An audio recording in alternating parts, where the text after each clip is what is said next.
Deep in the heart of the Eagle Nebula, 6,500 light-years away from Earth, stand vast towers of interstellar gas and dust. Majestic, mysterious, timeless. These are the pillars of creation. But what are they really? How did they form?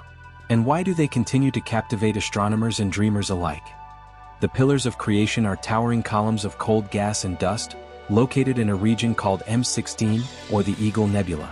Captured in breathtaking detail by the Hubble Space Telescope in 1995, this image became one of the most iconic photos in the history of astronomy. Each pillar is several light-years tall. For context, that means each one is literally larger than our entire solar system. But these are no ordinary clouds. They're stellar nurseries, regions where new stars are born.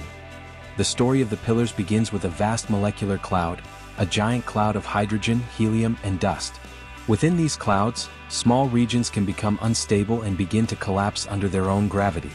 This collapse heats up the core, eventually igniting nuclear fusion. A star is born. But newborn stars don't stay quiet for long. They emit intense ultraviolet radiation and solar winds that blow away surrounding gas. This radiation carves out the cloud, sculpting dramatic shapes like, you guessed it, the pillars. Astronomers name them the pillars of creation, because within these columns, new stars are forming. If you look closely, particularly near the tips, you'll see small dark nubs. These are evaporating gaseous globules, or EGGs. Inside many EGGs are protostars, stars in their earliest stages of formation. In 2014, Hubble returned to the pillars with a newer camera, capturing them in higher resolution and even in infrared.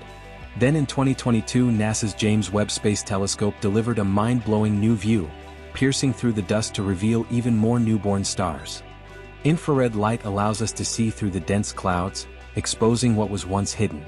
The pillars aren't just beautiful, they're active, dynamic, and full of life. Here's the twist.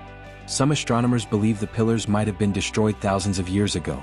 X-ray data suggests that a nearby supernova could have blown them away, but because light takes time to travel, we're still seeing them as they were 6,500 years ago. So we're literally looking into the past, at structures that might no longer exist today. The pillars of creation remind us of the cycle of birth, life, and death in the universe.